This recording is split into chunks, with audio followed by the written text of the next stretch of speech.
ஆ, அப்படியே நிச்சயதார்த்தத்துக்கு பொண்ணுக்கு புடவை எடுக்கணும். அத பத்தி உங்க அபிப்பிராயம் என்னன்னு கேட்டு போலான்னு வந்தேன். அது நாங்க எடுக்க வேண்டியதானே? பார்த்து எடுத்துக்கிறோம். சரிம்மா, அது உங்க இஷ்டம். என்னது சட்டுன்னு உங்க இஷ்டம்னு சொல்லி ஒதுங்குறீங்க? எவ்வளவு ரூபாய்க்கு நிச்சயதார்த்த புடவை எடுக்கணும்னு ஏதாவது யோசனை இருந்தா சொல்லுங்க. ஏமா அவர் தான் உன் இஷ்டம்னு சொல்லிட்டாரே, அப்புறம் என்ன அவர் இஷ்டத்தை கேக்குற? சும்மா இரு கேள்வி. அவர் சொன்னா என்ன தப்பு? அம்மா, உங்க இஷ்டத்துக்கு நீங்க என்ன எடுத்தாலும் எனக்கு சம்மதம் தான். என்ன ஒரு 2000 ரூபாய்க்கு எடுக்கலாமா? வெறும் 500 ரூபாய்க்கு எடுக்குமா, அதுவும் எனக்கு சம்மதம் தான்.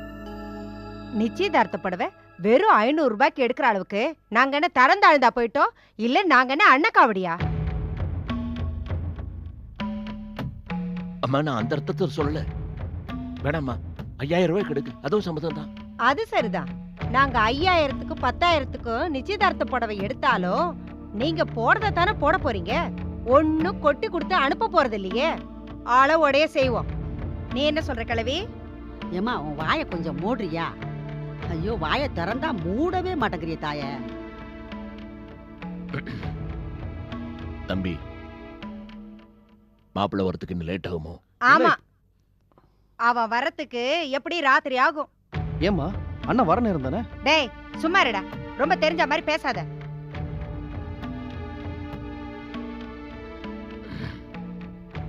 சரிம்மா, நான் இப்ப கிளம்புறேன். சரி நில்லுங்க. ரொம்ப தூரம் பிரயாணம் பண்ணிட்டு வந்திருக்கீங்க, சாப்பிட்டு போறீங்களா? வேணாமா, பஸ் போயிடும். வரமா? ஏம்மா, நீ திருந்தவே மாட்டியம்மா? ஏய், ஏண்டி நீ என்ன பொம்பளை தானா? வீடு தேடி வந்த சம்மந்திக்கு ஒரு காப்பி தண்ணி போட்டு கொடுக்க கூடாதா? இப்பவே இப்படி வச்சிருக்கிறதா கரெக்ட். இல்லைன்னா தலைக்கு மேல ஏறி உக்காந்துக்குங்க. அப்புறம் கொஞ்ச நெஞ்சம் செய்யறது கூட செய்ய மாட்டாங்க. நீ பேசாம இரு கிழவி.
மாணிக்கம், என்னம்மா? நேத்துக்கு அங்க போயிருந்தியா? எங்கம்மா? புரியலையோ? அதான் நீ கட்டிக்க போறவள பார்க்க போயிருந்தியான்னு கேக்குறேன். யார் சொன்னா? உன் மாமனார் தான் இங்க வந்திருந்தாரு. ஏண்டா அதுக்குள்ள அவசரம் என்னடா உன்னை பிடுங்கி திங்குது? நிச்சயதார்த்தம் கூட இன்னும் ஆகல, அதுக்குள்ள கட்டிக்க போறவளோட நினப்பு. பித்தாடா பிடிச்சிருக்கு உனக்கு? அம்மா, நீங்க வேற. பக்கத்தூர்ல ஒரு வேலை, அதுக்கு தான் போயிருந்தேன். வேலை கொஞ்சம் லேட் ஆயிடுச்சு. சரி, சும்மா தானே இருக்கோன்னு அப்படியே அவங்க வீட்டுக்கு போயிட்டு வந்தேன். இதெல்லாம் அசிங்கமா இல்ல உனக்கு? அசிங்கம்மா? என்னம்மா பெரிய பெரிய வார்த்தை எல்லாம் பேசுறீங்க? பின்ன என்னடா, இன்னும் ஒண்ணுமே நடக்கல, அதுக்குள்ள என்கிட்ட ஒரு வார்த்தை கூட சொல்லாம அவளை பார்க்க போயிருக்க. இப்ப கேட்டப்ப கூட அத மழுப்ப பாக்குற. இப்பவே இப்படின்னா நாளைக்கு கல்யாணம் ஆன பிறகு அவ முந்தானைய புடிச்சுக்கிட்டு தானடா அலைவே நீ? என் தலை எழுத்து எவ்வளவு கஷ்டப்பட்டு வளர்த்திருப்ப. பொண்டாட்டி முந்தானையில போய் பதுங்குறவளவ உன்னை வளர்த்திருக்க. அம்மா, ஏமா தேவையில்லாம புலம்புறீங்க? அப்படிதாண்டா தெரியும், உனக்கு அப்படிதான் தெரியும். தேவையில்லாம நான் புலம்புறேனா? நாளைக்கு நீ என்னையே தேவையில்லைன்னு ஒதுக்குனாலும் ஒதுக்கு வேடா.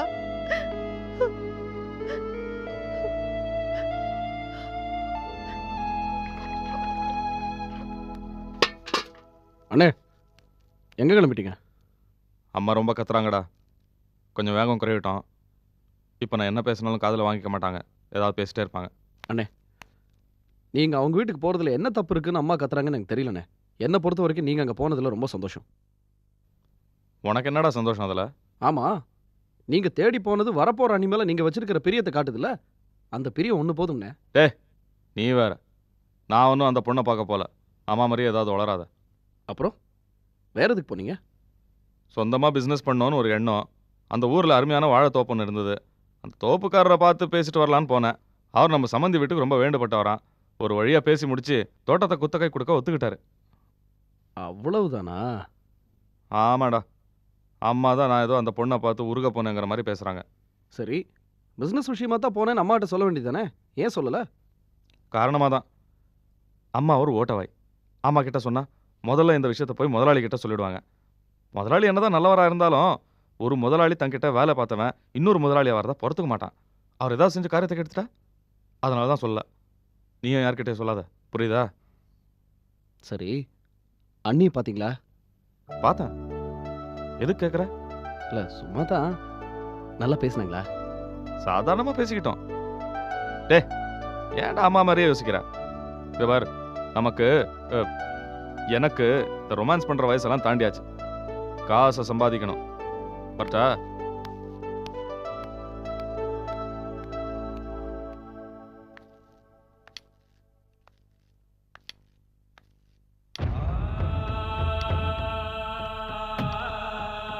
என்னமாம்மா மெட்ராஸ் போயிட்டு வந்துட்டீங்களா?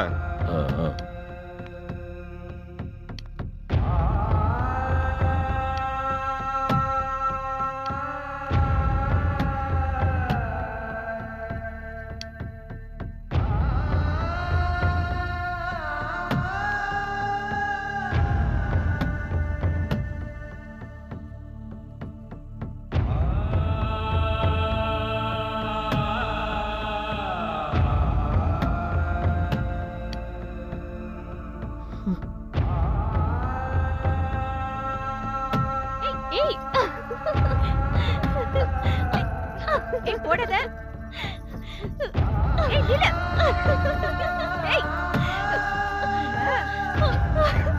நில்லுடி. அப்பா, அக்கா, அப்பா வந்தாச்சு.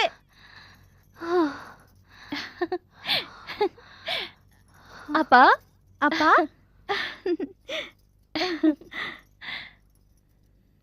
மாப்பிள்ளை வீட்ல தேதியை சொல்லிட்டீங்களாப்பா? எப்படிப்பா கவனிச்சாங்க?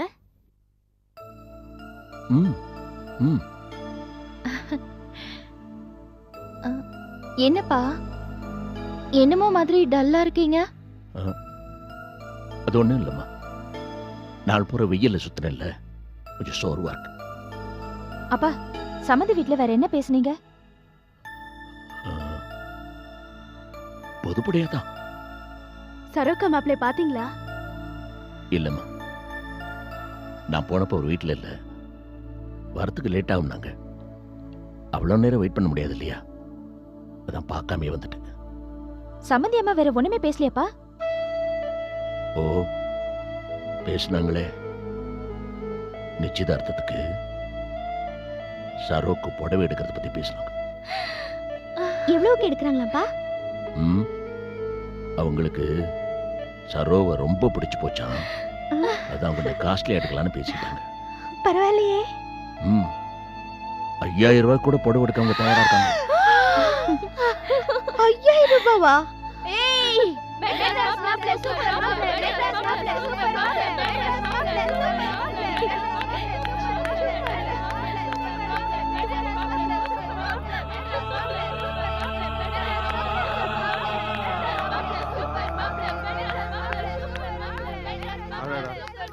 கும்மால அடிக்கிறாள்.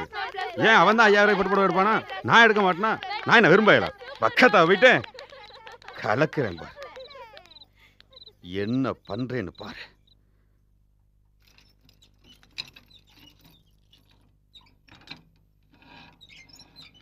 வாங்க சார். இதான் நம்ம வீடு.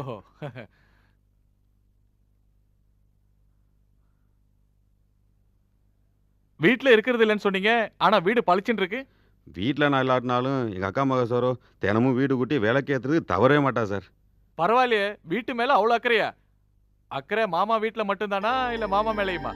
புகுந்த வீட்டுல விளக்கேத்த இப்பயே பிராக்டிஸ் பண்ணிக்கிறாங்களா? சரி சரி, இந்த வீட்டு மேல தான் 30,000 ரூபாய் கடன் கேட்டேன், கொடுக்கலாம்ல? 30,000 என்ன 50,000 தரலாம். சரி சரி, பத்திரத்தை எடுத்துட்டு வாங்க. பத்திரமா? ஏன் பத்திரம் இல்லையா? பத்திரம் இல்லாம எப்படி? பத்திரம் எங்க மாமா வீட்டுல இருக்கு. மாமா வீட்லயா? பத்திரம் உங்க பேர்ல தானே இருக்கு. இது என்னோட பூர்வீக சொத்து. வீடு எங்க அப்பா பேர்ல இருக்கு. ம், இது சரி வராதே. பத்திரம் உங்க பேர்ல இருந்தா தானே ஈஸியா இருக்கும். ஏன் இப்படி சொல்றீங்க? நீங்க மட்டும் தான் வாரிசா இல்ல அக்கா தங்கச்சிங்க வேற யாரா இருக்காங்களா? எனக்கு ஒரே ஒரு அக்கா மட்டும்தான், அவங்களும் காலமாயிட்டாங்க. அக்கா பங்கு அவங்க பிள்ளைங்களுக்குன்னு உங்க மாமா சொல்ல மாட்டாரா? சேச்சே, எங்க மாமா ரொம்ப தங்கமானவருங்க. இது வரைக்கும் இந்த வீட்டு மேல அவர் எந்த உரிமையும் எடுத்துக்கிட்டது இல்ல. மனுஷன் மனசு குரங்கு மாதிரி, எப்ப மாறுன்னு சொல்ல முடியாது. நிச்சயமா எங்க மாமா அந்த மாதிரி நடந்துக்க மாட்டாருங்க. அப்போ ஒண்ணு பண்ணுங்க, உங்க மாமாவையும் கடன் பத்திரத்துல ஒரு கையெழுத்து போட சொல்லுங்க. என்ன யோசிக்கிறீங்க? அவருக்கு ஒன்றும் உரிமை இல்லைன்னு நினைச்சா தாராளமா கையெழுத்து போடலாமே. இப்போ பிரச்சனை அது இல்ல, நான் வேற ஒரு தோதுக்காக பணம் வாங்குறேன், அது அவருக்கு தெரிய வேணாமேன்னு பார்த்தேன். அதுக்கு நான் ஒன்றும் பண்ண முடியாதே. நான் குடுக்கல் வாங்கல் பண்ணாலும் எதுவுமே கரெக்டா இருக்கும்னு நினைப்பேன். அதானே எனக்கு நல்லது. என்னோட சோடா கம்பெனி இடமும் என் பேர்லாம் இருக்கு, அதுக்கு தரலாம்ல? தாராளமா தரேன். நான் என்ன பணம் தரமாட்டேன்னு நான் சொன்னேன். எனக்கு தேவை எந்த வில்லங்கமும் வரக்கூடாது, அதான் முக்கியம். அதுல எந்த வில்லங்கமும் கிடையாது சார். சரி வாங்க ஃபேக்டரிக்கு போலாம்.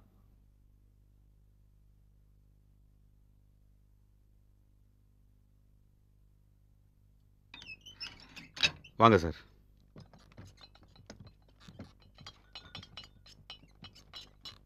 வாங்க சார்.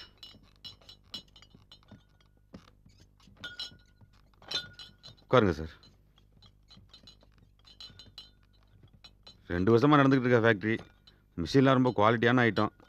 ஐபத்தகேஷன் ஏதா இருக்கா? என்ன கேட்டீங்க? அதாங்க பேங்க் வில்லங்க ஏதா இருக்கா? லோன் போட்டு தானே எல்லா மிஷினையும் வாங்கியிருப்பீங்க. கடனை திருப்பி கட்டுற வரைக்கும் மிஷின்லாம் உங்களுக்கு சொந்தம் கிடையாது. பேங்க்காரன் எப்போ வேணா வந்து எடுத்துட்டு அட போயிடுவாங்க. நீங்க வேற சார், பேங்க்ல பணம்லாம் கட்டி எப்போ செட்டில் பண்ணியாச்சு. மிஷின்லாம் நம்ம மிஷின் தான். இந்த ஃபேக்டரி இருக்க மன கூட நம்ம சொந்தமான தான். பக்கா ப்ராப்பர்ட்டி சார். உங்களுக்கு எந்த சந்தேகமும் வேணாம், இந்தாங்க பாருங்க.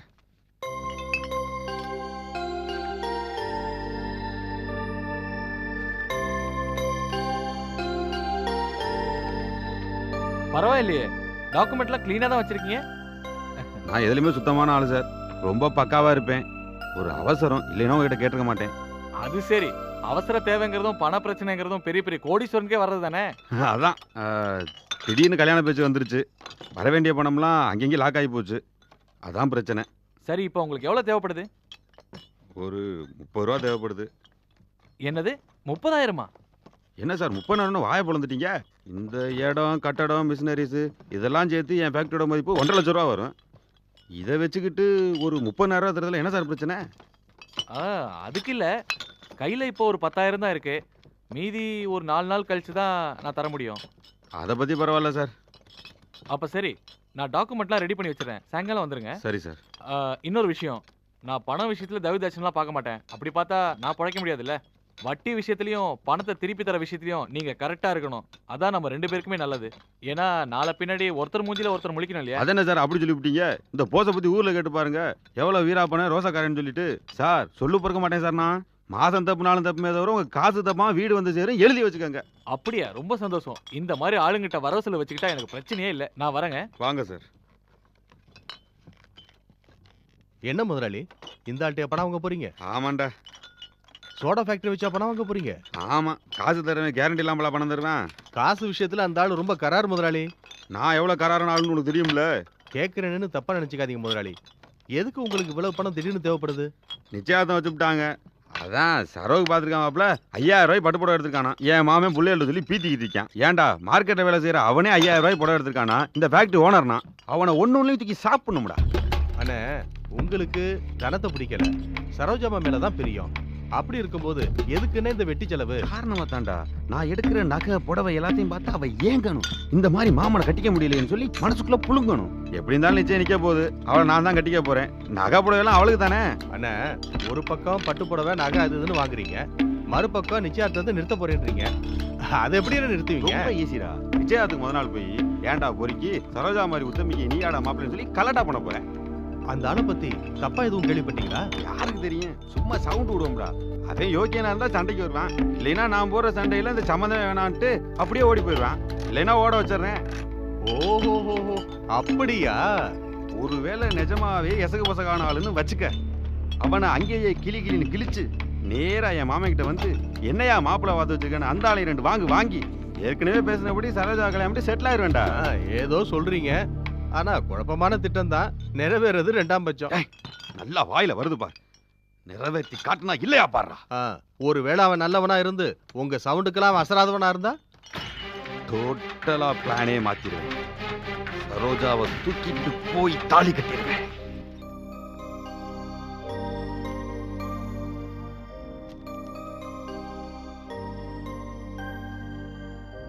அம்மா அம்மா என்னப்பா? அம்மா, இந்த பணத்தை நீ உன் கையால எடுத்து செல்வத்துக்கிட்ட கொடுத்துரு. செல்வம், இங்க வாப்பா.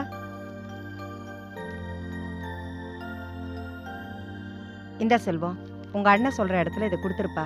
செல்வம், இந்த பணத்தை சிதம்பரம் சார் கிட்ட கொடுத்து அவர் மூலமா தோப்புக்காரர்கிட்ட சேர்த்துரு. சரி. என்னம்மா, சரிதானே? சரிதான்ப்பா. ஏப்பா, இந்த விஷயத்தை நீ முதல்லயே சொல்லிருக்கலாம். அன்னைக்கு நான் உன்னை தேவையில்லாம திட்டிட்டேன். விடுங்கம்மா, நீங்க திட்டுறதுனா புதுசா? ஏண்டா, எப்பவும் ஒரு தடவை தான் திட்டினேன், என்னமோ அடிக்கடி திட்டின மாதிரி சொல்ற. ஐயோ, சும்மா தமாஷுக்கு சொன்னம்மா. சரி, காலாகாலத்துல போயிட்டு வரட்டும், செல்வத்தை அனுப்பி விடு. செல்வம், இந்தா இது செலவுக்கு வச்சுக்கோ.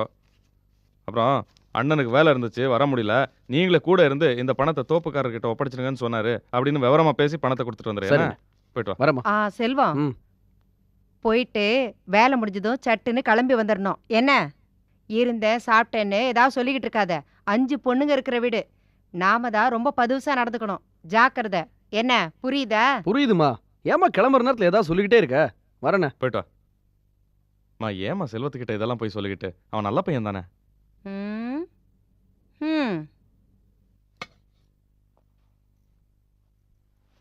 இது நல்லா இருக்குல்ல?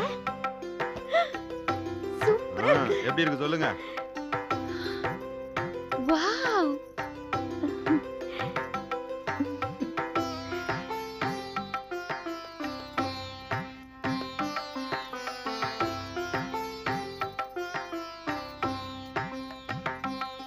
கடைக்காரனே மலைச்சு போயிட்டானா பாருங்க.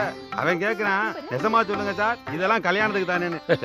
அதெல்லாம் இல்லடா, இதெல்லாம் நிச்சயதார்த்தத்துக்கு, கல்யாணத்துக்கு இதுக்கும் மேலன்னு. அவன் திறந்த வாய் மூடவே இல்லையா. அப்புறம் கிளம்போ சொல்றான், சார் அடிக்கடி வாங்க அப்படின்னு பெரிய கும்பிடா ஓட்டான். இம்புட்டு வியாபாரம் ஆகும்னா கும்பிடு என்னப்பா, குட்டிக்கரணமே போடுவேன். ஏன்பா, இம்புட்டு செலவு தேவைதானா? கொஞ்சம் சிக்கனமா இருந்துடக்கூடாது. இந்த ஆளு ஒரு சோப்பு வாங்கி 5 கூறு ஒரு ஆளு. என்ன சொல்ற? விடுங்க மாமா, இதா போய் இதென்ன வருஷம் பூரா வருது. வாழ்க்கையில ஒரே ஒரு தரம், அதான் கொஞ்சம் பெருசா பண்ணிடலாமேன்ட்டு. பேசாம காசு மிச்சம் பண்ணிக்கலாம்னு தான் தோணுது. நம்ம எதிர்பார்த்த மாதிரி எதுவும் நடக்கலையே. நான் அதுக்கு சொல்லலப்பா, செலவு பண்றது சுலபம், காசை சேமிக்கிறது கஷ்டம். இனிமேலாவது இந்த மாதிரி செலவு எல்லாம் குறை. இன்னும் எவ்வளவு செலவு பாக்கி இருக்குது? இன்னும் 3 பொண்ணு கல்யாணத்துக்கு நிக்குது. எப்படி சொல்லுங்க சரோ, எப்படி நம்ம செலக்ஷன்? ரொம்ப பிரமாதமான கலர்ஸ் மாமா, பார்த்து பார்த்து வாங்கிட்டு வந்திருக்கீங்க. தனு, உனக்கு பிடிச்சிருக்கா? சரோ, மாமாக்கு என் மேல எவ்வளவு பிரியம் இருந்தா இந்த மாதிரி எல்லாம் எடுத்துட்டு வருவாரு.